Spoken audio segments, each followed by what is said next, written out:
broken artist, Elara was publicly humiliated and hunted by her ruthless creditor. Then a dark, dangerous stranger at an auction silenced her tormentor with a glance. He was Dante, a mafia boss billionaire, who forced his protection, making her his obsession. But his world of power could only promise one thing: more deadly enemies. The cold seeped into Elara Vance's bones, a constant companion in the cavernous, forgotten studio she now called home. It clung to the crumbling plaster walls, whispered through the cracked window panes, and settled in the heavy, musty scent of linseed oil and decaying canvas that perpetually hung in the air. Her breath plumed in the frigid morning light that filtered weakly through grimy skylights, illuminating dancing motes of dust, each a tiny, mocking reminder of the life she barely clung to. She shivered, pulling the threadbare wool shawl tighter around her shoulders, its rough fabric a poor defense against the chill that seemed to emanate not just from the dilapidated building, but from the very core of her existence.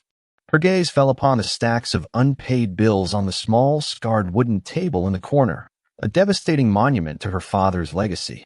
Each envelope, crisp and white, felt like a miniature guillotine blade, ready to sever another piece of her dwindling hope. The debts, accumulated during her father's reckless gambles on sure things that inevitably imploded, were no longer a distant threat.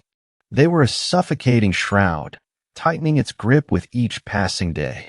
Mr. Volkov. The name itself was a venomous whisper in her mind. He wasn't just a loan shark, he was a predator cloaked in designer suits, a man who collected not just art, but the shattered lives of those foolish enough to fall into his financial traps. And Elara, through no fault of her own, was now his prize. She rose slowly from the ancient armchair, its springs groaning a familiar protest, and walked towards the easel. There, bathed in the anemic light, sat the painting. It wasn't particularly grand, not to the untrained eye. A mid-sized oil portrait, its colors muted by centuries of grime and neglect, depicting a woman with hauntingly familiar eyes. Her great-grandmother, supposedly, a woman of quiet strength and hidden sorrows. This was the Vance family heirloom, the last tangible link to a past that felt as distant and unattainable as the stars. Volkov craved it. He hadn't hidden his desire, even during the initial, terrifying conversations where his words were smooth as silk, yet cut like glass. A sentimental piece, Miss Vance. Barely worth the canvas it's painted on. Unless, of course, there's something else to it. His eyes, cold and calculating, had lingered on the canvas, then on her, a chilling possessiveness that made her skin crawl. Elara picked up a delicate sable brush, its bristles soft against her thumb. The faint smell of solvent tickled her nose.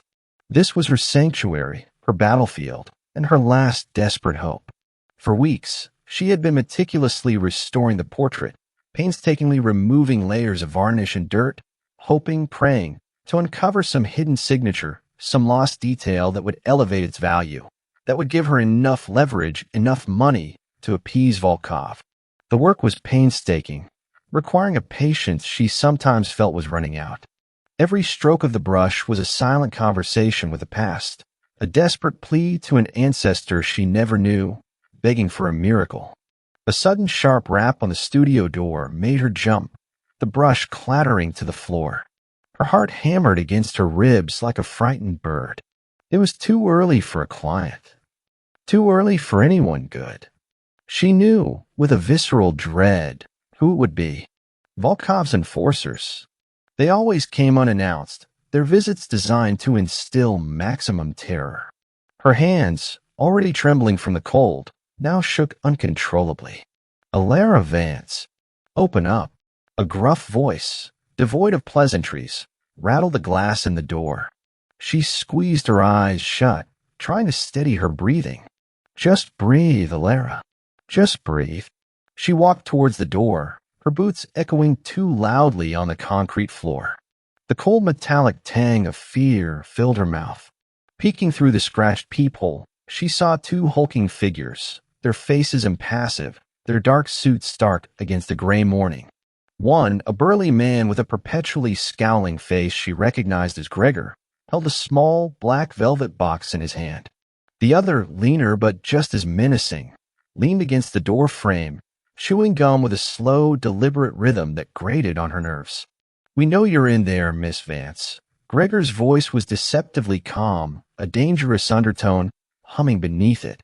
"Mr. Volkov sent us with a reminder." Alara slowly unlatched the heavy bolts, each click sounding like a death knell. The door creaked open, revealing the two men in their full, intimidating glory. Gregor held out the velvet box. Inside, nestled on a bed of black satin, was a single, shriveled black rose. Its petals, once vibrant, were now brittle and crumbling, a stark symbol of decay and death. Her stomach twisted into knots. "The deadline is 3 days, Miss Vance," Gregor stated, his eyes unblinking. Mr. Volkov is a patient man, but his patience has limits, and his collection always grows. He glanced pointedly around her impoverished studio, his gaze lingering on the ancestral portrait for a fraction of a second too long.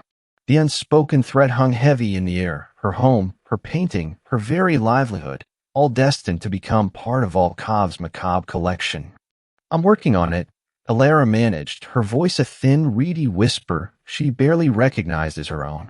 She hated how weak she sounded, hated the tremor in her hands that betrayed her inner turmoil. The leaner man pushed himself off the doorframe. "Working isn't paying, sweetheart. Mr. Volkov wants results. Or he wants what's rightfully his." He emphasized the last word, his tone a low growl that sent a fresh wave of terror through her.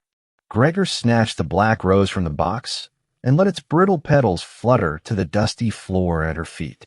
"Tick-tock, Miss Vance." With a final chilling stare, they turned and descended the rickety stairs, their heavy footsteps receding into the urban den. Alara slammed the door shut, relatching the bolts with frantic urgency, as if the locks could truly protect her from the insidious reach of Volkov. She leaned her forehead against the cold metal, tears finally stinging her eyes. 3 days.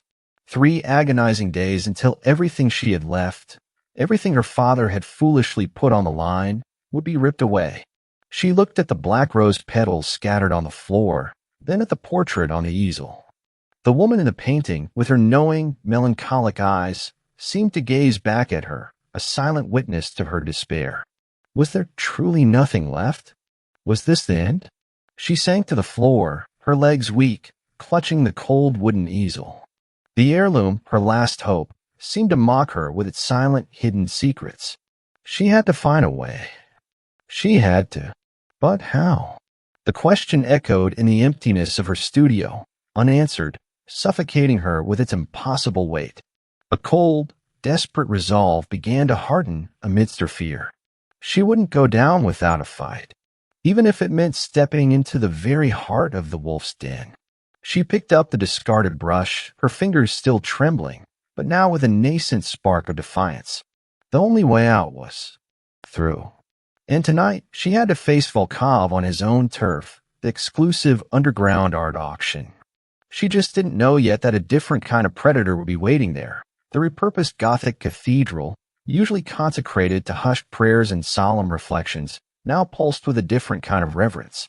Tonight, it was a temple of commerce, a clandestine art auction cloaked in shadows and the shimmering glow of strategically placed spotlights. The air, thick with the expensive perfumes of the elite and the faint, intoxicating scent of old money, felt heavy against Alara's lungs. Each breath was a conscious effort, a fight against the suffocating anxiety that threatened to consume her. She wore her best dress, a simple, dark green velvet that had belonged to her mother, lovingly mended in a dozen places only she would notice. It clung to her slender frame, a stark contrast to the audacious silks and dazzling jewels that adorned the women around her. Her hair, usually pulled back in a practical bun, was now softly curled, framing a face she felt was far too plain for this glittering, dangerous crowd. She clutched a small, worn clutch bag, her knuckles white against the dark fabric, feeling every inch an imposter.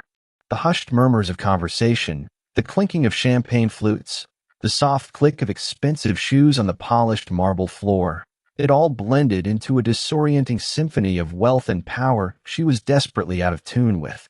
Her eyes, usually keen and observant in the quiet solitude of her studio, darted nervously around the vast hall.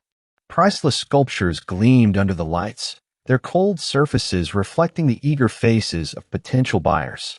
Oil paintings, some centuries old, some jarringly modern, adorned the makeshift walls, each whispering tales of their own tumultuous histories. Alara felt a profound connection to these pieces, recognizing the fragility beneath their gilded exteriors, a reflection of her own crumbling facade. But tonight, she wasn't here to admire. She was here to survive, and to dread. A chill snaked down her spine, colder than the cathedral's ancient stone. Across the room, near a breathtaking Renaissance tapestry, stood Mr. Volkov. Even from a distance, his presence was a venomous stain on the opulent setting. He was a portly man, dressed in a custom-tailored suit that barely contained his girth, his bald head gleaming under the lights. His eyes, small and beady, scanned the room with a proprietary air, like a spider surveying its web. And then they landed on her. A predatory smile, devoid of warmth, spread across his face, sending a fresh wave of nausea through Alara. Her feet felt rooted to the spot, a deer caught in the headlights. He began to move slowly, deliberately, parting the throng of people like a malevolent tide. Each step he took towards her felt like a hammer blow to her chest. She wanted to run, to dissolve into the shadows, to disappear completely. But she couldn't. She stood her ground, her chin lifting fractionally, a desperate attempt at defiance she didn't truly feel. "Miss Vance," Volkov purred, his voice slick and oily as he finally reached her, its low tone barely audible above the din, yet vibrating with menace. Such a pleasant surprise. Though not entirely unexpected, given your situation. He chuckled, a guttural sound that grated on her ears. His gaze raked over her, from her worn dress to her trembling hands. "Still clinging to that tattered little studio of yours, are we? And that rather quaint family portrait?" Alara felt the blood drain from her face, then rushed back in a fiery flush of shame. Several elegantly dressed couples nearby, drawn by the sudden shift in Volkov's tone, glanced subtly in their direction. Their curious, detached stares felt like 100 tiny needles pricking her skin. "I'm merely here to appreciate the art, Mr. Volkov," she replied, her voice shaky but firm. "Art," he scoffed, his eyes narrowing. "Or desperate measures. Don't pretend, little restorer. We both know the clock is ticking. Tick-tock. And that masterpiece of yours? It'll look far better in my collection, adorning my wall, than wasting away in your hovel." He leaned closer, his voice dropping to a dangerous whisper. "Unless, of course, you find a miraculous way to pay off your father's generous legacy within the next 48 hours. Or perhaps you prefer to see your humble abode repossessed. And then, what will become of our delicate little artist?" His words, laced with venom, struck her like physical blows. Her vision blurred, tears pricking at the corners of her eyes. The humiliation was a burning inferno in her chest, suffocating her. She felt exposed, vulnerable, stripped bare in front of these strangers who were surely judging her. The fear, ever present, intensified, cold tendrils wrapping around her heart. She wanted to scream, to lash out, but all that escaped her lips was a desperate, almost inaudible gasp. It was then that she felt a strange shift in the atmosphere, a subtle ripple of deference that moved through the opulent crowd. Conversations tapered off. Heads turned, not towards her and Volkov, but towards the grand archway at the far end of the hall. Alara, desperate for any distraction, followed their gaze. He stood there, framed by the soaring Gothic architecture, a figure of stark, undeniable power. Dante Morello. The name, even unspoken, resonated with an implicit danger. He was taller than most, lean and sculpted. His tailored suit, obsidian black, immaculate, seemed to absorb the ambient light, making him appear as if he were carved from shadow itself. His dark hair, swept back from a sharp, intelligent forehead, glinted faintly. But it was his eyes that truly captivated and terrified. Deep, fathomless pools of obsidian. They held a cold, ancient wisdom, a calculating stillness that suggested nothing escaped their notice. He moved with an effortless grace, a predator surveying his domain.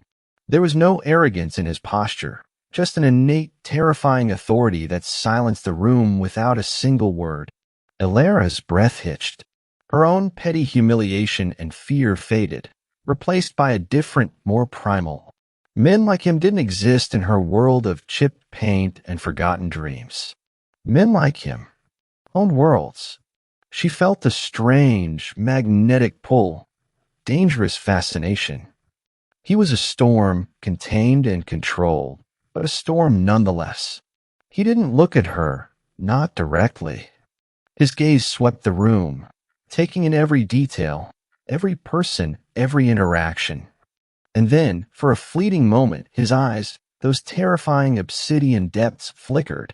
They landed on Volkov, then on her, holding for just a fraction of a second before moving on. It was a glance of pure, unreadable assessment, like a grand master evaluating a chessboard. Volkov, usually so boisterous and self-assured, suddenly stiffened beside her. His smug smile faltered, replaced by a look of thinly veiled apprehension. His eyes darted nervously between Elara and Dante, a flicker of genuine fear appearing in their beady depths.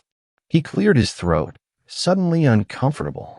Dante, still several yards away, made a subtle, almost imperceptible gesture. A fractional tilt of his head. His assistant, a stern-faced man who seemed to materialize from the shadows at his side, nodded once crisply. Within moments, the assistant had peeled away from Dante, moving with practiced efficiency toward a small group of men standing near a marble column, men whom Elara now recognized as Volkov's personal enforcers. A hushed, intense conversation ensued, too low for Elara to hear, but its impact was immediate and undeniable. Volkov, who had just been reveling in Elara's misery, visibly deflated. His bravado evaporated like smoke. He muttered something under his breath, a faint curse, and his eyes, when they met hers again, held a mixture of impotent rage and genuine alarm. The predatory gleam was gone, replaced by a desperate need to escape. He looked towards his enforcers, who were now receiving stern instructions from Dante's assistant, their faces pale and deferential. "This isn't over, Miss Vance," Volkov hissed, his voice now a desperate snarl, devoid of its former confidence. He didn't wait for her reply. He spun on his heel and, practically shoving aside a socialite, made a hasty retreat towards the cathedral's exit, his flustered movements a stark contrast to his earlier swagger. His enforcers, after a final subservient nod to Dante's man, followed quickly, melting into the receding shadows. Elara stood frozen, utterly bewildered. The rapid shift in Volkov's demeanor was astonishing. One moment, he was a menacing threat, the next, a cowering dog. All because of a silent glance and a subtle nod from a man she didn't know. The weight of the world, which had been pressing down on her just moments before, lifted, leaving her lightheaded with a dizzying mix of relief and a terrifying new realization. Dante Morello still hadn't moved. His gaze, now detached from Volkov's retreating form, settled once more on Elara. This time it held, cool and assessing, as if he were studying a particularly complex piece of art.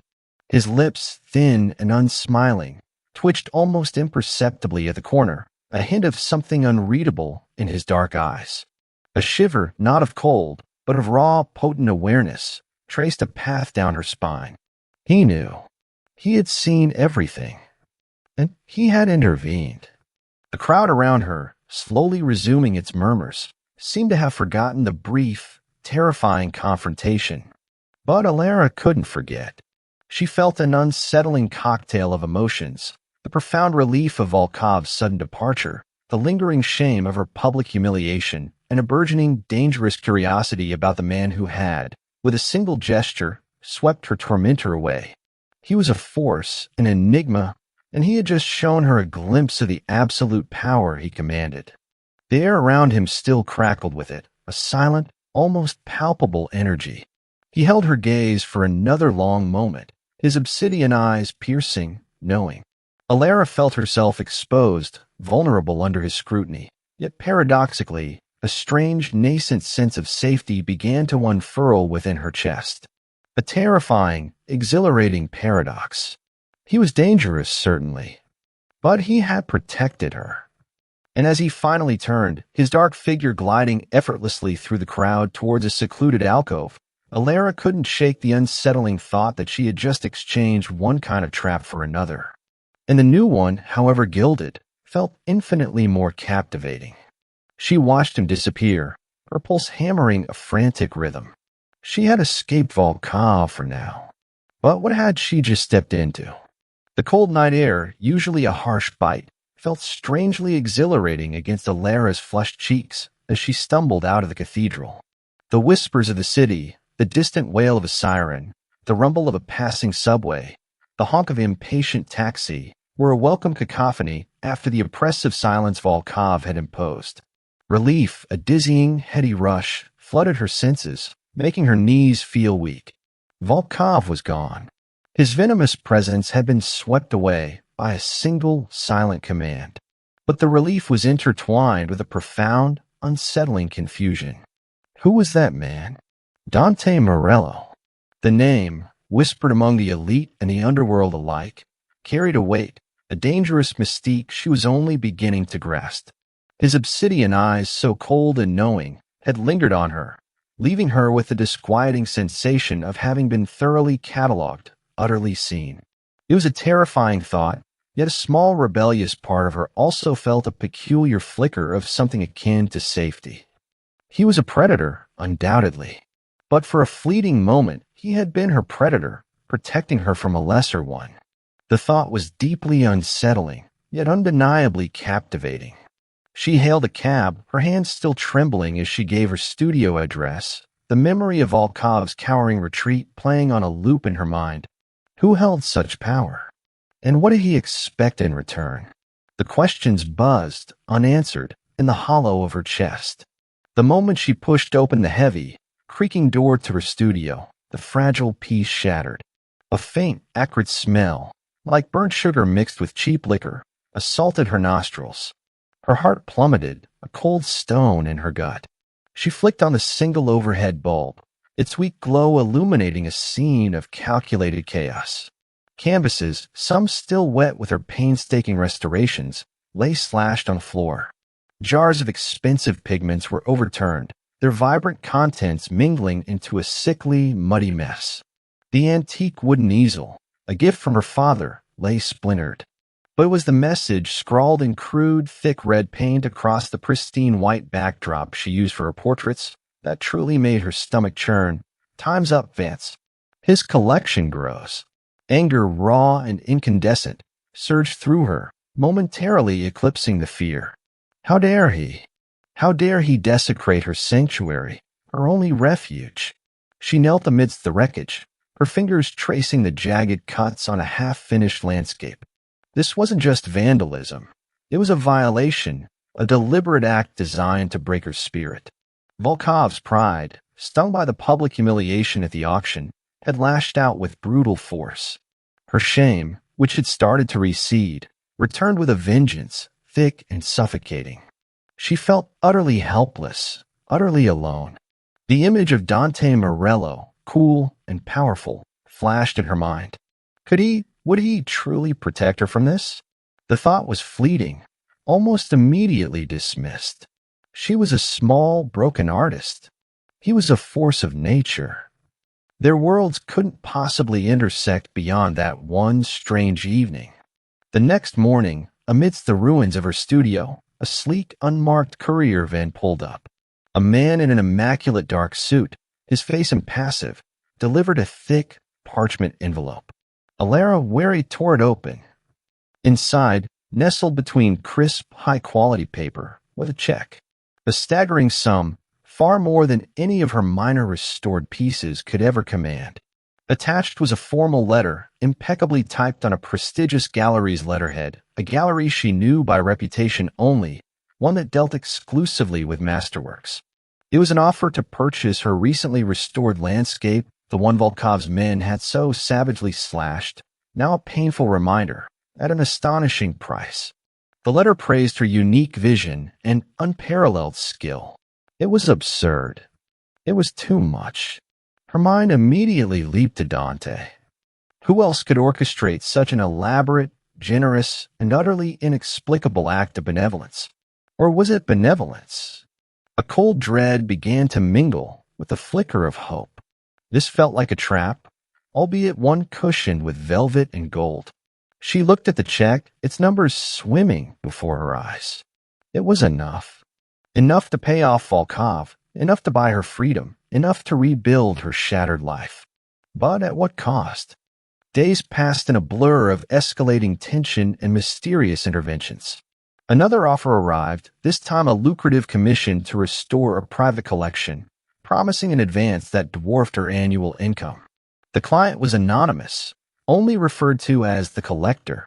The terms were incredibly flexible, almost too good to be true, requiring her to work in a secure, undisclosed location with all materials provided. It was an escape route, a lifeline thrown into her abyss. But the string attached, though invisible, felt heavy, binding. Volkov, meanwhile, wasn't idle. His threats intensified.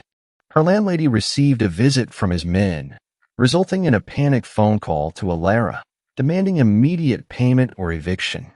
Her few remaining small clients mysteriously canceled their contracts, citing vague, unforeseen circumstances. She felt herself being squeezed from all sides, the walls closing in, leaving her no option but the anonymous help. She spent sleepless nights pacing her cold studio, the smell of turpentine and fear her only companions. Her internal monologue was a chaotic symphony of desperation and suspicion. This is too good to be true. No one helps like this without wanting something. Is this Dante? What does he want? Is he just replacing Volkov's control with his own? Am I trading one cage for another, perhaps a prettier, more gilded one? The questions gnawed at her, but the crushing weight of her debt, the vivid memory of Volkov's sneering face, the ruined studio, they were undeniable, suffocating realities. Her phone, once silent, now rang incessantly with blocked numbers, each ring a fresh spike of anxiety, an unspoken threat from Volkov. One particularly brutal evening, after discovering that even her local grocery store credit had been mysteriously cut off, she collapsed onto her worn sofa, tears of pure, agonizing frustration streaming down her face. She was starving, isolated, and utterly defenseless. The check, which she had meticulously placed under a stack of old art books, seemed to call to her. It represented food, warmth, safety. It represented a momentary reprieve from the relentless pressure. With trembling fingers, she retrieved it. The crisp paper felt foreign, powerful, almost dangerous in her hand. She stared at the signature line, a faint, elegant script she didn't recognize. There was no name, just a stylized initial. She closed her eyes, picturing Dante's cold, unreadable gaze, the subtle tilt of his head, the effortless way he had made Volkov disappear. He was a force, a dangerous, beautiful force, and he was offering her a way out. "It's a cage," she whispered into the silent studio, the word tasting like ash on her tongue. "But it's a golden one." The decision, when it finally came, felt less like a choice and more like a surrender. She filled out the deposit slip, her hands steadying with a grim determination. The money landed in her account with unnerving speed. Almost immediately, the harassing calls stopped. The eviction notice was withdrawn. A new secure lock was installed on her studio door, mysteriously, by an unmarked service. She was safe for now. Protected. But the cost of that protection, she knew, was yet to be revealed. And deep down, she suspected it would be far more than just her artistic talents. It would be her freedom, her autonomy, perhaps even her soul. The golden bars of her new cage, though invisible, felt incredibly strong. And as she looked out into the city lights, she couldn't shake the chilling feeling that somewhere out there, Dante Morello was watching her, his obsidian gaze settling on his new treasured acquisition. The address Alara received was cryptic, A simple street number in a district she knew housed some of the city's most exclusive and discreet art establishments. No grand marquee, no flashy advertisements, just an unassuming facade of dark polished granite. The only discernible feature a heavy, almost medieval oak door that seemed to absorb all light. She hesitated on the pristine sidewalk, the weight of her small restoration kit feeling suddenly inadequate. Her old studio, with its comforting chaos and peeling paint, felt a lifetime away. This, she realized, was the Gilded Cage, a silent, impeccably dressed man who moved with the fluid precision of a trained guard, materialized from the shadows near the entrance. He didn't speak, simply opened the massive door with a quiet click, revealing an interior that stole Alara's breath. This was no mere gallery. This was a sanctuary, a hushed temple of art and light. Polished marble floors gleamed, reflecting the soft glow of concealed lighting. Walls, a pristine alabaster, showcased a breathtaking collection of contemporary pieces, sculptures that defied gravity, canvases that pulsed with unspoken narratives. The air was cool, scented faintly with cedar and something clean, sterile, utterly devoid of the dust and decay that had been her constant companions. Miss Vance, the guard's voice a low rumble, finally broke the silence. Mr. Morello is expecting you. This way. He led her through vast, silent rooms, each filled with treasures that made her art restorer's heart ache with longing and a touch of professional envy. Finally, he paused before a set of double doors, made of dark, heavy wood. He opened them, revealing a studio. Her studio. Or rather, a studio designed to be a dream. It was enormous, bathed in natural light from a wall of north-facing windows. A custom-built easel, solid oak and gleaming, stood at its center. Tables, laden with every imaginable pigment, solvent, and brush she could ever desire, lined one wall. State-of-the-art lighting rigs, magnifying lamps, even a climate-controlled cabinet for delicate pieces. It was all here. More than she had ever dreamed of. More than she deserved. A single, small canvas rested on the central easel, a half-finished abstract piece in muted blues and grays. Her last surviving work, the one Volkov's men had slashed, now meticulously patched and prepared for her to finish. A knot of emotion tightened in her throat. This wasn't charity. This was an investment. A calculated move. But for what? She wondered, her hand involuntarily reaching out to touch the smooth, cool wood of the easel. It felt solid, real, a stark contrast to the flimsy, rickety one that lay broken in her old studio. Days melted into weeks, marked by the rhythmic, satisfying scrape of her palette knife and the intoxicating scent of oil paint. Alara immersed herself in her work, trying to ignore the constant, subtle awareness of her new surroundings. This studio, however perfect, still felt like a gilded cage. The guards were always present, discreetly stationed outside her doors, their movements silent, their gazes impenetrable. No one ever bothered her. No one questioned her hours, her methods. Food, exquisite and varied, appeared at regular intervals, delivered by a quiet, efficient staff. Every comfort, every convenience was anticipated and met before she even realized she needed it. It was a strange, unsettling luxury. Dante Morello was a phantom. She never saw him. Not truly. He moved through his own world, a dark, complex labyrinth, while she existed in this brightly lit, carefully constructed bubble. Yet his presence was undeniable. It hummed in the pristine air, a low, powerful thrum that made the hairs on her arms prickle. She felt his eyes on her. Even when she was alone in the vast studio, a chilling yet strangely comforting sensation. Then, one afternoon, as she was painstakingly layering a delicate wash of ultramarine onto landscape, the studio doors opened, not with a quiet click, but with a slow, deliberate swing. She stiffened, her hand freezing in midair, her heart thudding a frantic rhythm against her ribs. He stood there, framed by the dark wood, just as he had at the auction. Dante Morello. Today, he wore a charcoal gray suit, impeccably tailored, that did nothing to soften the hard planes of his face or the dangerous glint in his obsidian eyes. He exuded an aura of suppressed power, a controlled intensity that made the air itself seem to thin. He wasn't simply a man entering a room. He was a force of nature making its presence known. Miss Vance, his voice was a low rumble, surprisingly smooth, yet carrying an undeniable edge of authority. It sent a shiver, both apprehension and something else, through her. How is the work progressing? Alara slowly lowered her brush to the palette, her fingers still tingling from the residual tension. She turned, meeting his gaze directly, a feat that felt both reckless and necessary. Mr. Morello, she replied, her voice steady despite the frantic beat of her heart. It is progressing well. This studio is exceptional. His lips, thin and unsmiling, twitched almost imperceptibly, a fleeting hint of something akin to amusement. Only the best for a talent like yours. He walked slowly into the room, his movements fluid and silent, like a shadow. The scent of him reached her, a sophisticated blend of aged leather, rich espresso, and something sharp, almost metallic, that spoke of power and danger. He stopped a few feet from her easel, his eyes, dark and penetrating, studying her canvas.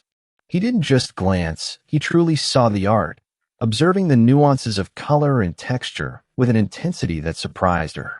The light here, he mused, his gaze still on the painting, is perfect for your technique. It brings out the hidden depths. Alara found herself speaking without thinking, drawn in by his unexpected insight. Yes, the North Light. It's unforgiving, but honest. It reveals everything. He finally shifted his gaze from the canvas to her, and the intensity was almost unbearable. Honesty. A rare commodity. His eyes lingered on her face, searching, as if trying to decipher the secrets hidden beneath her own carefully constructed facade. Alara felt a blush creep up her neck, a foreign warmth spreading through her veins. He was not merely looking at her, he was seeing her in a way no one ever had before. It was unnerving, exhilarating. You have a keen eye, Mr. Morello, she said, trying to regain her composure. Most people only see the finished product, not the intricacies of the process. A corner of his mouth lifted, a phantom smile that never quite reached his eyes. I understand intricacy, Miss Vance, and I appreciate the process. He stepped closer to a finished piece, a vibrant abstract that depicted a storm, all furious blues and turbulent greens. This one, he murmured, I particularly like. The contained chaos, the raw power. Alara felt a strange sense of vindication. That piece had been born from a particularly dark period, a desperate attempt to channel her fear and frustration onto canvas. It was a difficult piece, she admitted, her voice softer than she intended. He turned to her fully then, his eyes piercing. Art, Miss Vance, is rarely born from comfort. It is often forged in the crucible of pain. His voice held a low, resonant quality, a hint of something deeper, something profoundly personal, that made her chest tighten. For a fleeting second, she saw not just the dangerous mafia boss, but a man who understood the language of suffering, a man who perhaps carried his own hidden scars beneath that immaculate suit. He spent another few minutes in the studio, asking pointed, intelligent questions about her process, about the history of certain techniques. He didn't pretend knowledge he didn't possess, but absorbed her explanations with a laser-like focus, his mind clearly working at a furious pace. Each interaction, brief as it was, felt charged with an unspoken energy, a subtle dance of curiosity and control. Later that evening, after he had left as silently as he arrived, Alara found herself staring at the untouched meal a maid had placed on a small table near her easel, a delicate pasta dish perfectly seasoned with fresh herbs. She hadn't ordered it. No one had asked what she wanted. It had simply appeared, a silent testament to Dante's meticulous attention, his unspoken care. It felt like a constant, gentle pressure, a steady tightening of the golden bonds. She picked up her brush, but her gaze kept drifting to the door, to the empty space where he had stood. Her mind replayed their conversation, his words, his eyes. The fear was still there, a low hum beneath the surface, but was now laced with an undeniable, dangerous attraction. She was a moth drawn to a flame, knowing it could burn, yet unable to resist its warmth. She felt safe, yes, more safe than she had in years. But she also felt utterly, completely seen by a man who was both her protector and, she increasingly suspected, her captor. And as the city lights twinkled outside her enormous studio window, she couldn't help but wonder what he truly saw when he looked at her, and what price she would ultimately pay for that vision. The next morning, a fresh canvas appeared on her easel, already primed. It wasn't the abstract piece she had been working on. This canvas was much larger, dominating the studio, and next to it, on a small velvet cushion, rested her ancestral portrait, the one she had barely managed to save from Volkov's clutches. It was a silent command. And as Alara looked at the familiar, melancholic eyes of her great-grandmother, she felt a profound sense of foreboding. He wanted her to work on that piece, the most important, most dangerous piece of her past. What secrets did he hope to uncover within its fading layers? Alara sat before the ancestral portrait, her sable brush poised, but her mind a tumultuous storm. The North Light, usually her comforting ally, now seemed to mock her with its relentless honesty, revealing every flaw, every crack in the canvas, mirroring the fissures in her own fragile piece. She had returned to the challenging task of restoring the cherished heirloom, a silent command from Dante, its intricate details demanding her full attention. But concentration was a luxury she could ill afford. Volkov's vengeful eyes seemed to peer from every shadow, his whispers echoing in the pristine silence of the studio. A discreet tablet provided by Dante's staff for her personal use, a golden leash, she'd internally dubbed it, lay on a side table. She rarely touched it, preferring the tangible world of paint and canvas to the unsettling, intangible realm of digital connections. But a nagging unease, a cold prickle of premonition, had urged her to check it. The headline blared, stark and unforgiving, from a minor online art gossip site. Vance family scandal. Art restorer accused of fraud. Ties two underworld figures. Her breath caught in her throat, a gasp of pure, unadulterated shock. The article, a thinly veiled hit piece, accused her of being complicit in her father's debts, of misrepresenting the value of her restorations, and most damningly, of using her newfound association with unnamed benefactors to escape justice. It didn't name Dante, but the implications were clear, a poisoned arrow aimed at both her and the powerful shadow figure she now found herself entwined with. No, she whispered, the single word hoarse, tasting like ash. Her fingers, trembling, scrolled down. The comments were a torrent of vitriol. Gold digger. Always knew she was shady. Sleeping with gangsters to pay her bills, probably. The words, cruel and baseless, burrowed deep, igniting a hot, shameful flush that spread across her chest and upper neck. Her reputation, painstakingly built over years of meticulous work, was being systematically dismantled, publicly, viciously. This was Volkov's revenge, expertly wielded. He couldn't touch her directly, not yet, but he could tear apart the fabric of her life, piece by agonizing piece. A wave of nausea washed over her. She gripped the edge of the polished work table, the cool wood digging into her palms. The indignation, however fierce, was overshadowed by a primal fear. If her reputation was ruined, her career would be over. The freedom Dante had seemingly bought her would be meaningless.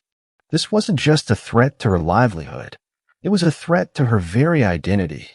Volkov wanted to make her an outcast, to prove that no matter how gilded her cage, she was still trapped, still his to torment. A single tear, hot and defiant, traced a path down her cheek, but she quickly brushed it away. She wouldn't let him see her break, not even in the privacy of this opulent studio. The following days brought a heightened tension to the gallery. The usual quiet hum of efficiency was replaced by a barely perceptible crackle of vigilance. The guards, usually blend into the background figures, seemed to stand a little straighter, their gazes a little sharper. Alara would occasionally catch snippets of their hushed conversations in the hallways, guttural Italian mixed with clipped English, the words Volkov and perimeter spoken with a new gravity. One afternoon, a subtle but unmistakable sign of renewed danger appeared. A bouquet of wilting black roses, identical to the one left at her old studio, was discovered just outside the gallery's main entrance, carefully placed next to a vase of vibrant, fresh blooms. The sight made Alara's stomach clench. It was a message chilling and audacious, a brazen act of defiance from Volkov, asserting that even within Dante's fortress, he could still reach her, still plant his insidious seeds of fear. Later that day, while sketching a detail from the ancestral portrait, Alara overheard a more unsettling exchange. Marco Dante's right-hand man, a man whose quiet intensity always unnerved her, was speaking in urgent, low tones on a secure line just outside her studio. Tried to probe the service entrance. A few of Volkov's men. Amateur hour, but a clear message. Then a pause, tightening of Marco's jaw. Yes, boss. Understood. Sever the limb before the poison spreads. Alara froze, her charcoal stick snapping in her hand. Sever the limb before the poison spreads. The words, brutal and clinical, sent a shiver of dread down her spine. They spoke of violence, of decisive, irreversible action. She knew, with a certainty that chilled her to the bone, that they were talking about Volkov. And Dante, the powerful, enigmatic man who had saved her, was now preparing to unleash the full, terrifying force of his world. A few days later, a subtle shift occurred. The atmosphere, which had been fraught with a latent tension, suddenly relaxed, a collective exhale from the unseen guards and staff. The guards' postures softened, their glances less strained. The quiet efficiency returned, but with a new layer of unspoken reverence when they passed Alara. She noticed that in a subtle way a new batch of fresh, fragrant flowers appeared in her studio, or how her preferred brand of obscure French coffee was suddenly stocked in the kitchenette. These were small things, but they spoke volumes. The immediate, tangible threat was gone. She saw Dante that evening. He walked into her studio, not with the usual measured grace, but with a barely perceptible tightness in his shoulders, a shadow clinging to the sharp angles of his face.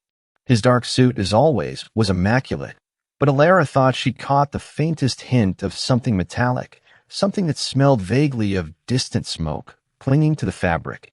Miss Vance, he greeted her, his voice its usual low, controlled rumble.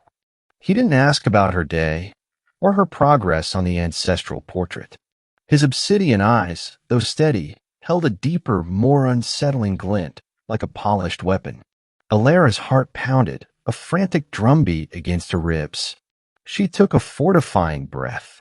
Mr. Morello, she began, her voice carefully modulated. I saw the article. And the roses. Volkov. Dante cut her off with a subtle, dismissive wave of his hand. Volkov is no longer a concern.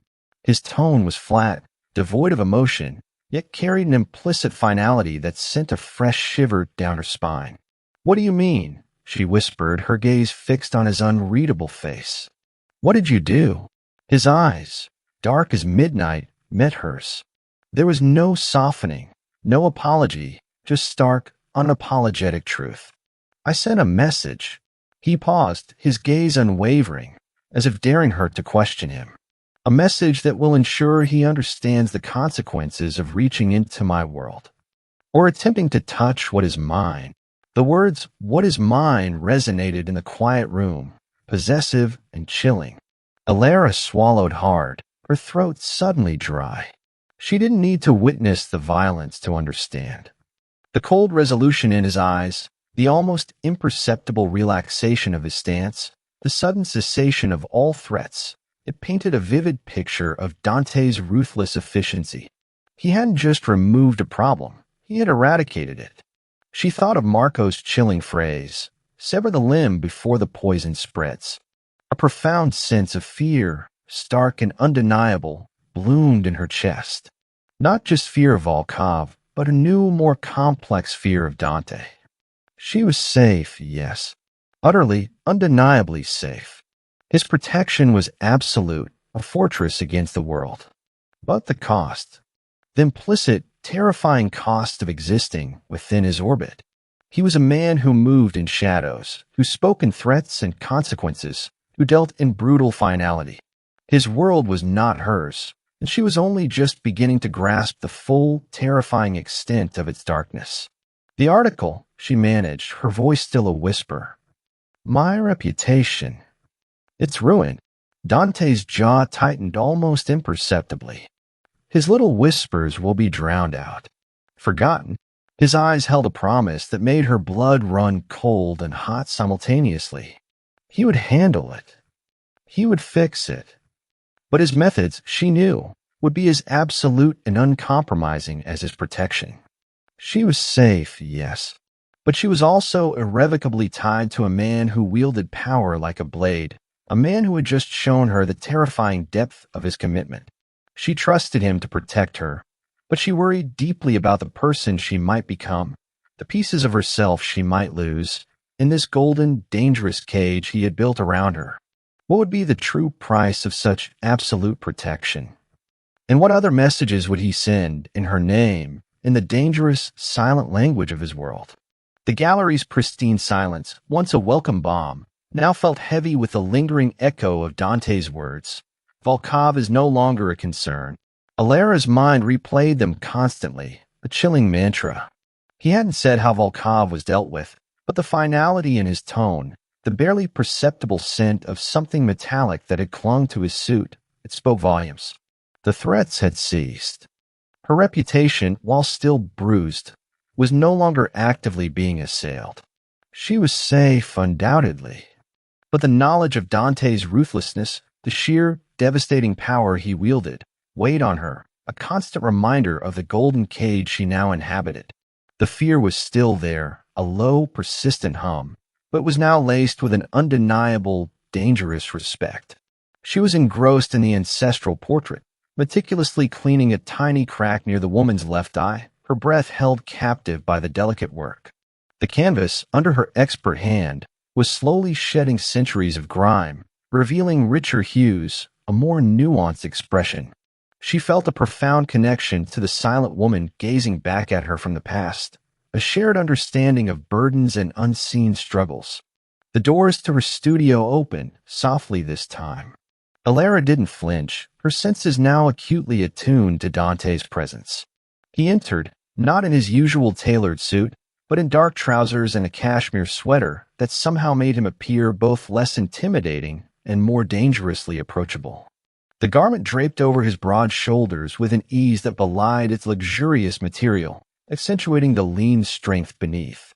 He carried a small leather-bound book, its spine worn from handling. Still working on her, he observed, his voice a low, melodic rumble, less formal than usual. He walked over to a sculpture Alara had recently finished restoring, a magnificent bronze depicting a mythological struggle.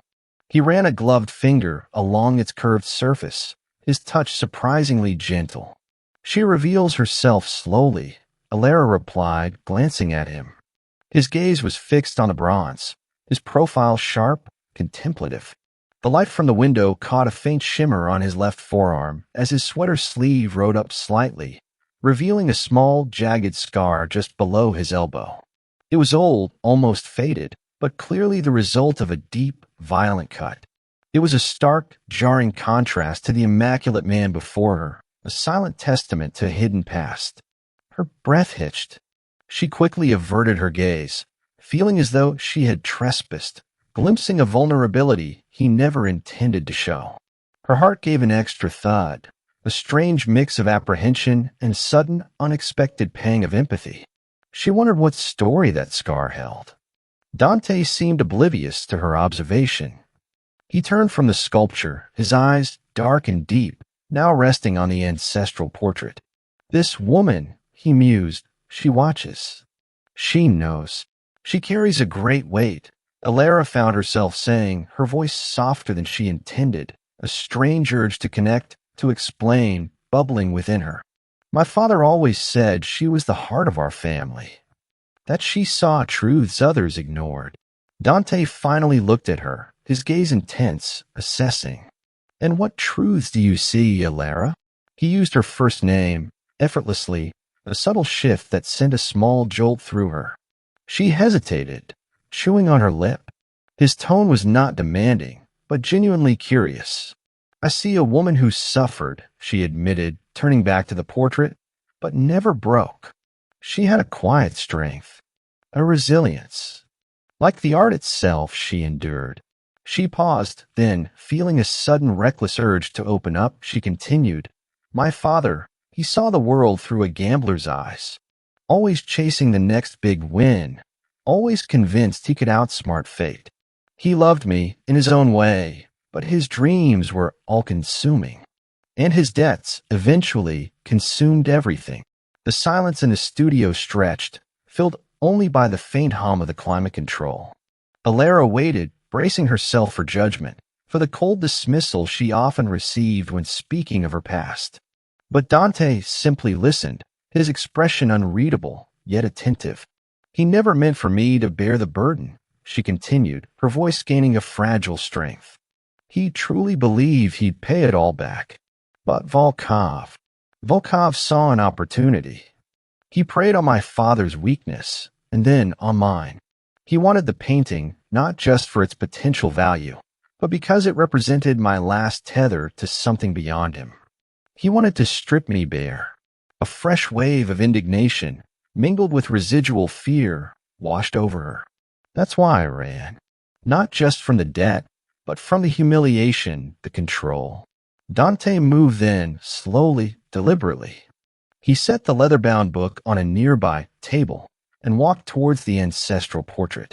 He didn't touch it, but stood beside Alara, his powerful presence a tangible warmth beside her. The scent of him, that unique blend of rich coffee, leather, and something sharp and undeniably masculine, enveloped her, both unsettling and oddly comforting. "Men like Volkov," Dante said, his voice low, a dangerous growl, "they mistake fear for respect. They see vulnerability as an invitation to dominate. They believe everything has a price, and every person can be broken." He finally turned his head, his dark eyes meeting hers. "My father was a man like that in some ways." Alara's breath hitched again. This was a revelation, a crack in his impenetrable facade. She dared to ask, "He hurt you?" Dante's gaze hardened, a flicker of something ancient and painful in their depths. "He taught me about power, and about its abuse. He believed fear was the only currency worth trading in. He built an empire, but he did it with cold hands and a colder heart." He paused, his jaw tightening almost imperceptibly. "I grew up in a world where sentiment was a weakness, where every kindness was a calculated debt, where every relationship was a transaction." His eyes softened almost imperceptibly as they looked at her. You are not a transaction, Alara."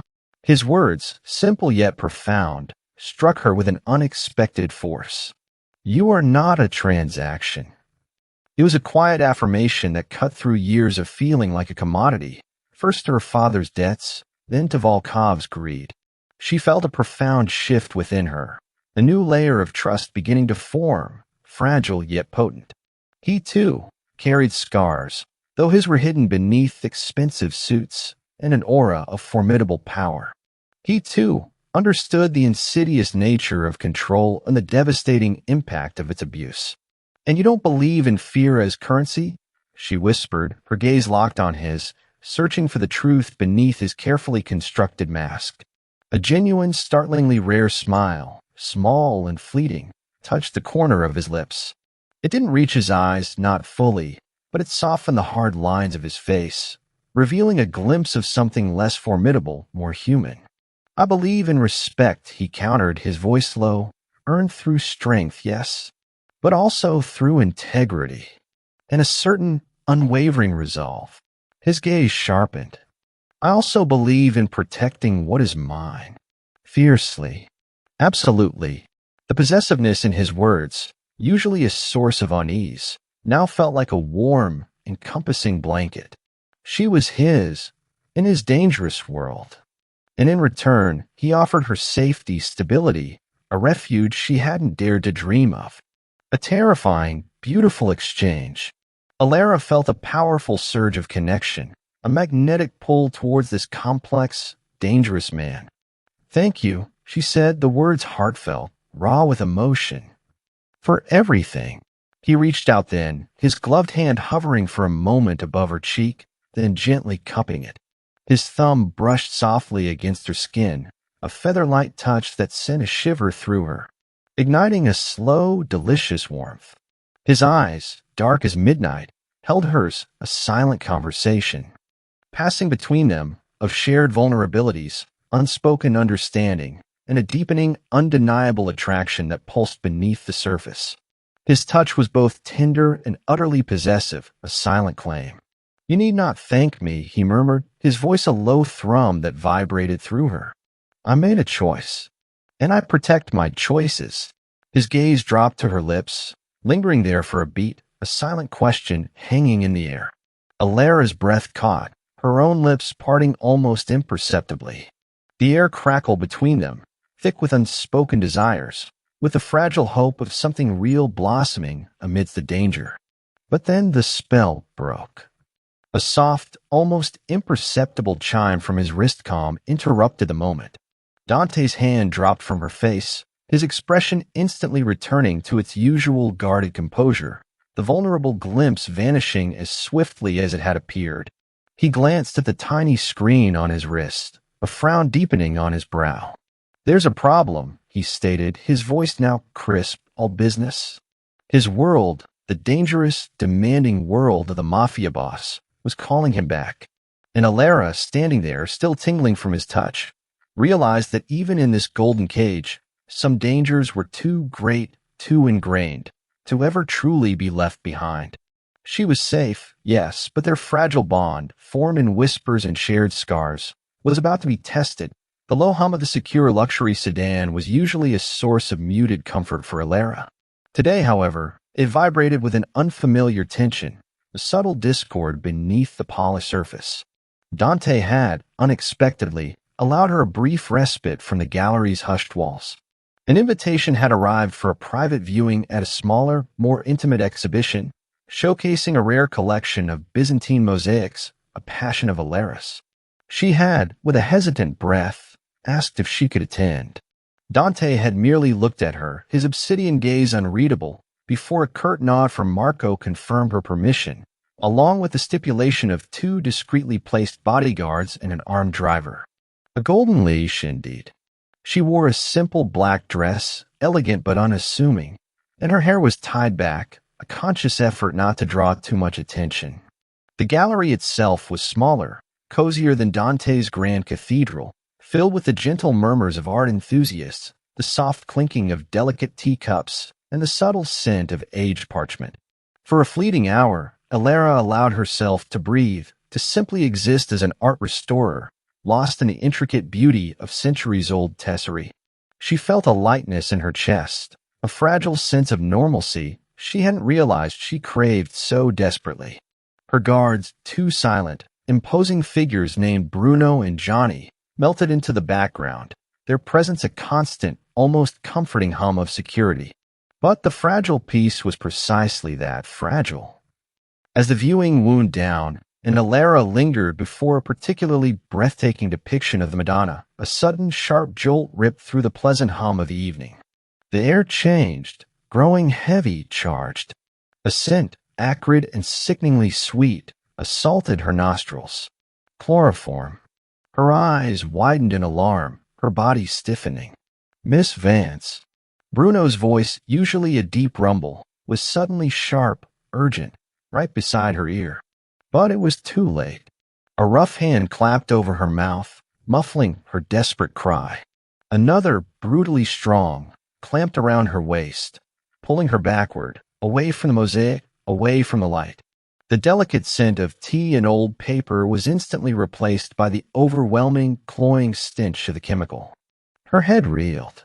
She struggled, her legs kicking wildly, her nails clawing uselessly at the rough fabric of her assailant's sleeve. A flash of dark clothing, a glimpse of another hulking figure.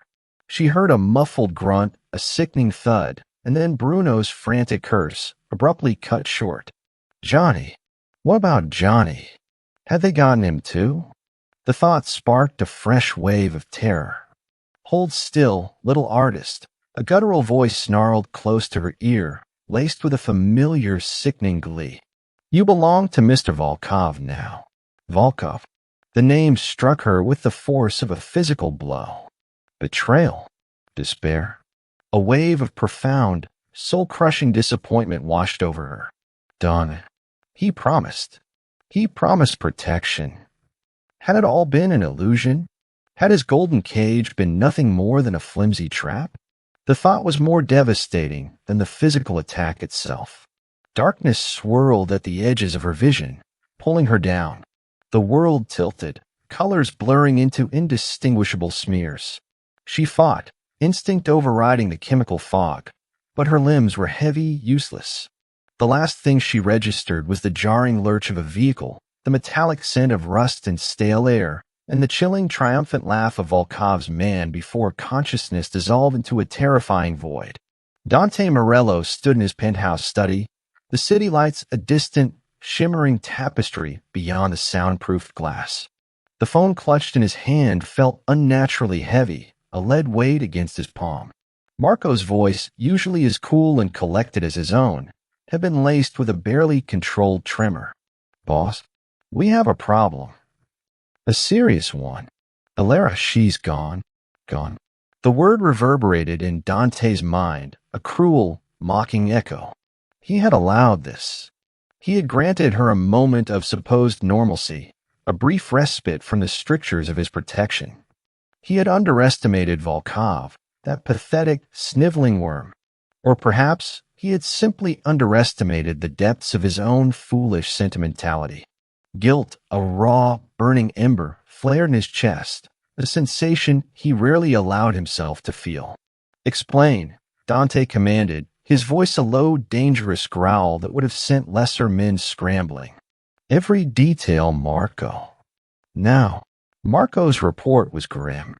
Bruno, one of Dante's most trusted men, was found unconscious outside the gallery's back-end trance, a severe head injury. Johnny was nowhere to be found, a chilling void. The security feeds, meticulously installed by Dante's network, had inexplicably glitched for precisely 3 minutes, capturing only static during the critical window. Volkov, Dante knew, did not possess the technical prowess for such a sophisticated breach. Someone else was involved. Someone smarter, more dangerous, providing Volkov with the tools he needed to strike at Dante's perceived weakness. The rage, cold and absolute, began to unfurl within Dante. It wasn't the wild, uncontrolled fury of a common man. It was the disciplined, surgical anger of a true predator whose territory had been violated, whose property had been stolen. Alara. His Alara. He had claimed her, protected her, watched over her. He had seen the nascent trust in her eyes, felt the fragile warmth of her skin. And now she was gone, snatched back into the clutches of a monster he had sworn to obliterate. His hand slammed down on the polished mahogany desk, the sound a sharp crack in the vast silence of the study. The delicate ceramic vase holding a single orchid trembled, but did not fall. Find him, Marco. Dante's voice was barely a whisper, yet it vibrated with a terrifying intensity. Find Volkov. Find every single one of his associates, every connection, every dirty secret. I want his entire world dismantled. Piece by agonizing piece. Boss, Marco's voice was laced with a new urgency. We believe it's the Genettis. They're making a move. They used Volkov to get to you. The Genettis. An old, rival family, always circling, always testing. Dante's jaw tightened, a muscle clenching beneath his ear. This wasn't just about Alara anymore. This was a challenge, a declaration of war. They thought they could use her as leverage, as a means to wound him. They had profoundly miscalculated. He stood, walking to the wall of glass, his reflection superimposed over the glittering chaos of the city. His eyes, usually pools of obsidian calm, now blazed with a terrifying, unholy fire. Guilt still gnawed at him, a poisonous worm. He had seen her fragility, her desperate hope. He had felt the burgeoning connection, the silent understanding that had started to bridge the chasm between their worlds. He had even allowed himself a moment of weakness, a moment of believing in a normal outing, a moment where his vigilance had faltered. He wouldn't make that mistake again. Mobilize everyone, Dante commanded, his voice sharp, devoid of any trace of his earlier contemplation. I want every asset, every ear on the street, every informant. I want every corner of this city turned inside out. If a single hair on her head is harmed, if she so much as sheds another tear, I will burn their world to the ground.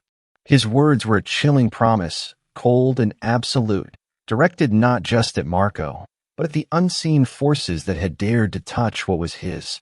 He retrieved a holstered pistol from the hidden compartment in his desk, the cold steel a familiar weight in his hand.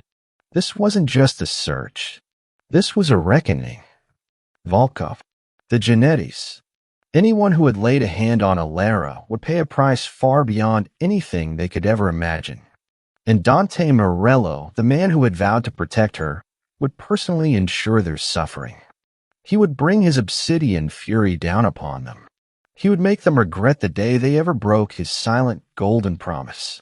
And Alara, wherever she was, would soon learn the true, terrifying extent of his devotion.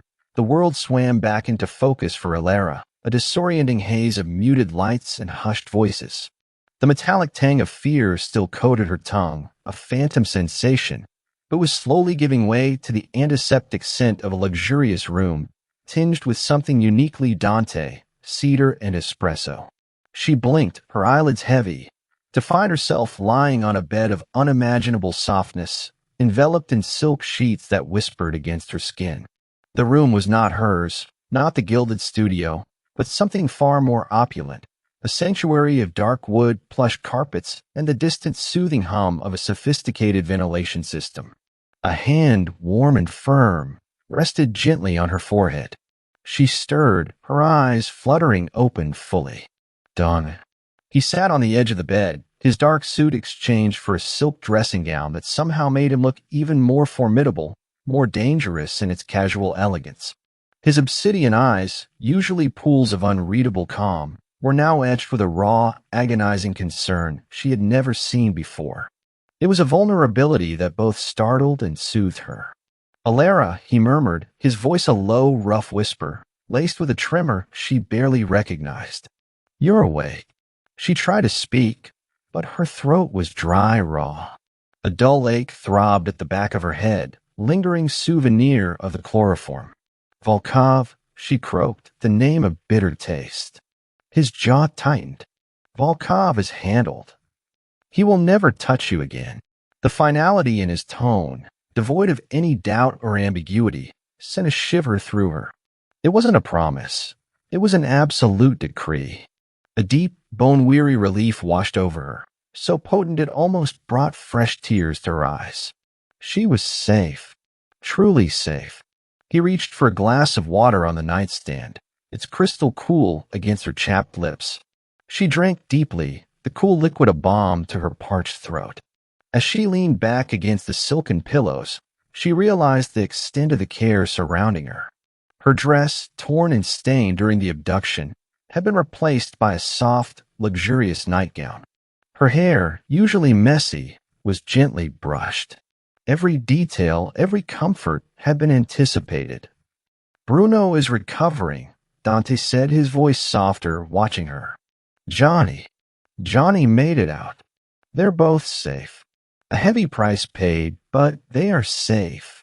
The guilt, a familiar shadow, flickered across her mind. She had brought this danger to them. I'm sorry, she whispered, her voice cracking. I never meant. Don't. He cut her off, his eyes darkening.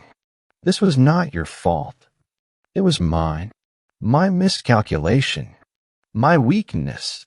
The self-reproach in his tone was stark, devastating. I underestimated his desperation. I underestimated the reach of others who sought to use you against me. He reached out, his gloved thumb gently tracing the faint, livid bruise blooming on her temple. The touch was possessive, yet exquisitely tender, sending a delicate shiver through her. I thought you had failed me. Alara confessed, the words tumbling out raw and honest. I felt so alone, so betrayed. His gaze met hers, a profound sorrow mirroring in his obsidian depths. Never, never again, Ilara. That promise, it will not be broken again. He took her hand, his fingers lacing with hers, the strength of his grip an anchor in her fragile world. While you rested, Marco and his men systematically dismantled every vestige of Volkov's existence. His illicit art dealings, his loan shark operations, his network of informants all gone. His assets have been seized, his name erased from every legitimate register. He is a ghost. Less than a ghost. The chilling efficiency of his world, once a source of terror, now felt like an impenetrable shield. And the Genettis, she asked, a lingering shadow of fear in her voice. Dante's eyes narrowed, a cold, hard glint returning. They too have received their message, one they will not soon forget. They understood that to touch you is to incur my absolute wrath. There will be no further attempts to use you as leverage. Not by them. Not by anyone. His voice held a dangerous, unwavering certainty that left no room for doubt. He stood then, pacing the length of the opulent room, his movements restless, powerful. Your family's debt, the one Volkov held, is now definitively mine. The documents are locked away. Your ancestral home is secured. The painting is safe. I have ensured every trace of his claim, every legal and illegal tie to you, has been utterly severed. You are free from his shadow. Ilara watched him, her heart swelling with a complex mix of emotions. Relief, gratitude, and a profound, exhilarating sense of belonging. He had not only rescued her, he had rebuilt her world, brick by brick, foundation by foundation. He had claimed her, not with chains, but with unwavering protection, with absolute loyalty. He stopped at the foot of the bed, his obsidian gaze sweeping over her, possessive and unwavering. But this freedom, he stated, his voice a low, resonant rumble, it comes with a new understanding, Ilara. He stepped closer, reaching for her hand again, bringing it to his lips, pressing a soft, lingering kiss to her knuckles. You asked once, what price for this golden cage? The price is simple. Your absolute trust, and your acceptance of my claim. Her breath hitched, her eyes wide, searching his. Your claim, she whispered. My claim, he affirmed, his eyes burning into hers, dark and intense. You are mine, Ilara. In this world, there is no in-between. You exist under my protection, within my care. My word is your shield. My will is your safety. And my claim on you is absolute. Not as a possession to be controlled, but as a treasure to be guarded fiercely for all time.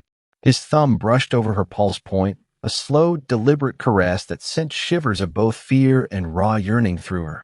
He lowered his head, his gaze dropping to her lips. I nearly lost you. The thought, the sheer agonizing thought, it broke something in me I didn't know could shatter.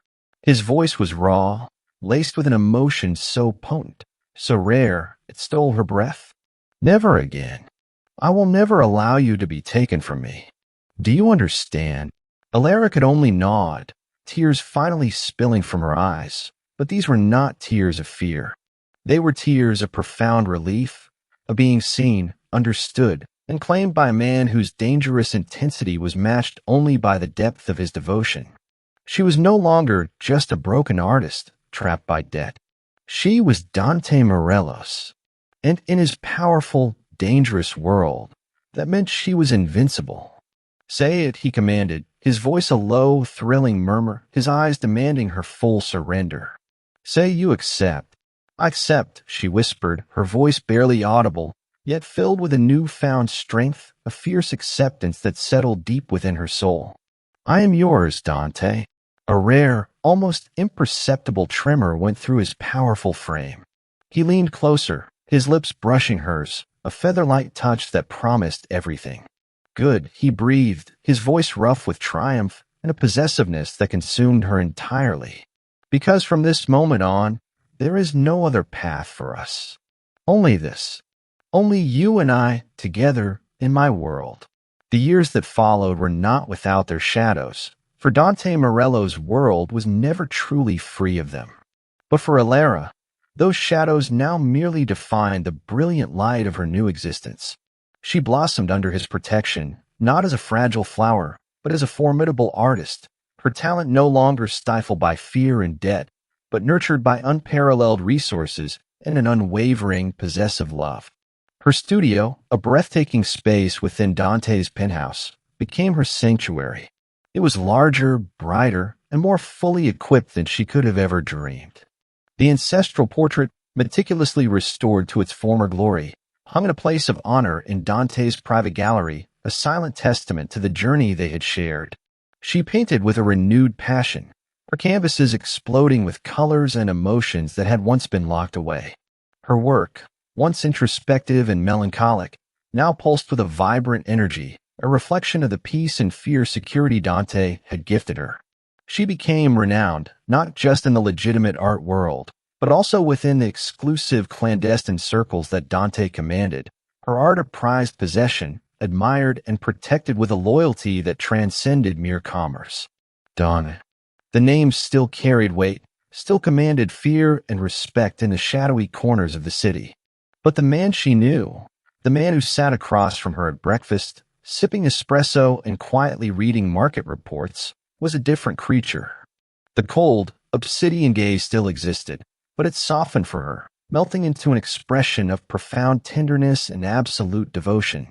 He rarely smiled, not a wide, carefree grin, but a subtle curving of his lips, a flicker of warmth in his eyes that was reserved solely for her. Their life was a tapestry woven with unexpected luxuries and quiet routines. Long, lingering breakfasts on a penthouse balcony, overlooking the city as it awoke. Evenings spent in his vast library, Alara sketching while Dante read, the only sounds the rustle of pages and the soft crackle of the fireplace. He would often watch her, his gaze intense, possessive, yet filled with an undeniable pride. He never micromanaged her art, never dictated her subjects, but his unwavering support was a constant, powerful undercurrent. He had truly made her world his, and in doing so had made her free. One crisp autumn morning, Alara found Dante in his study, a rare quiet moment for him. He was not on the phone, not surrounded by documents, but standing by the wall of glass, his hands clasped behind his back, staring out at the expansive skyline. She walked up behind him, slipping her arms around his waist, resting her head against his broad back. The familiar scent of him, so utterly him, filled her senses, cedar, rich leather, and the faintest hint of something sharp and vital. Thinking, she murmured, her voice soft against his sweater. He exhaled slowly. Always. But sometimes, thinking of different things. He turned slightly, allowing her to lean into his chest, his arms wrapping around her. I made a choice once. To build an empire. To command. To control. He paused, his thumb gently tracing the line of her jaw. No, I think of other empires. Smaller ones. Simpler ones. Alara looked up at him, her eyes shining. The deals, the guns, the men. Would you truly walk away? His gaze met hers, deep and unwavering. If you ask me to. The sincerity in his tone, the absolute conviction, sent a thrill through her. He had given up everything for her.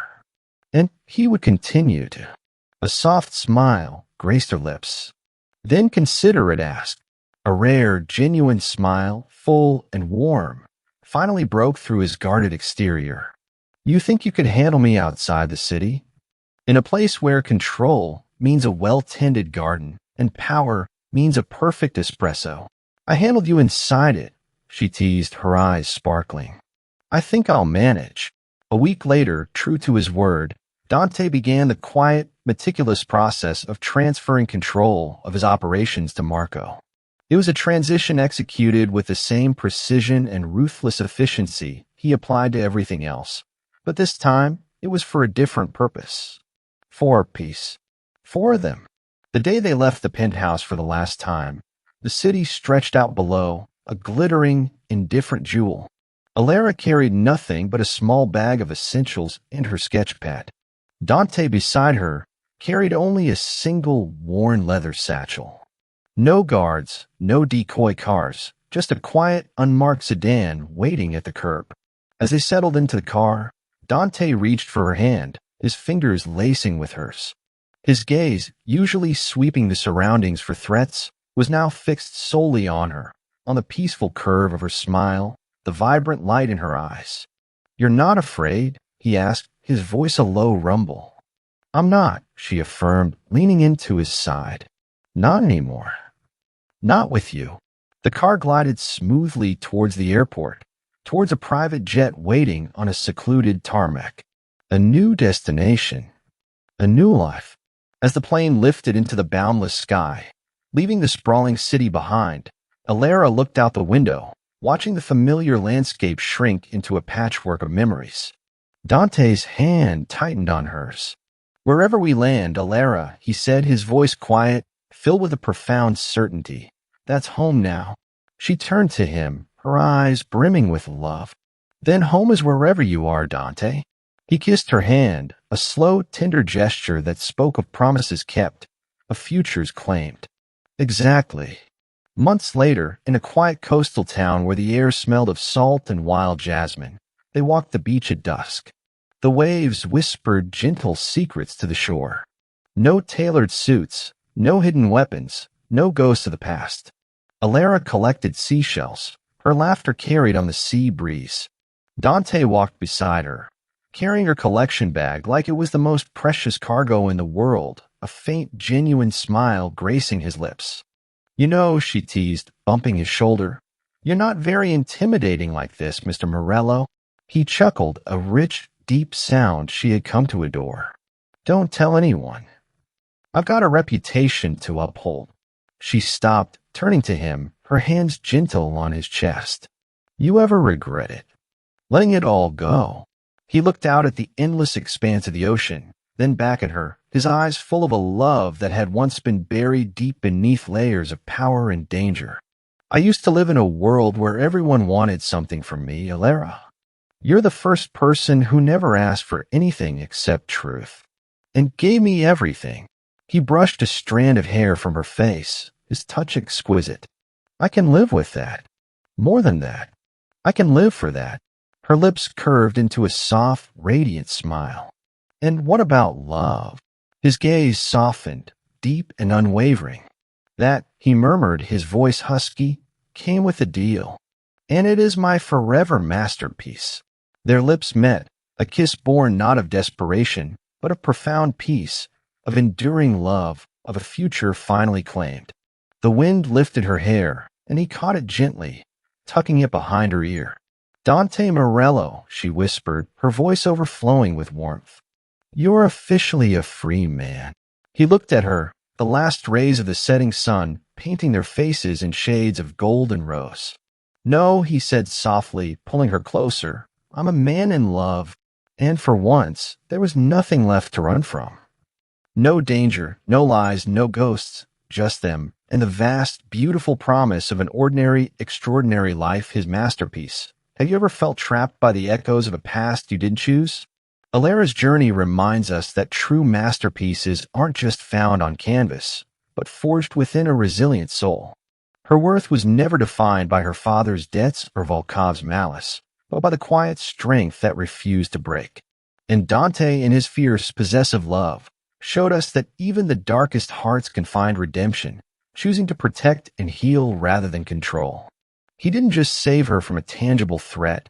He saw the light within her that deserved to shine. Your past wounds do not dictate your future value. You are worthy of a love that sees your cracks and celebrates your strength. If Alara's story resonated with the unyielding spirit in your own heart today, join our community of believers in fierce love and unbreakable resilience. Like this video, subscribe for more tales of transformation, and tell us below, "I am worthy." Let's find light in every shadow together.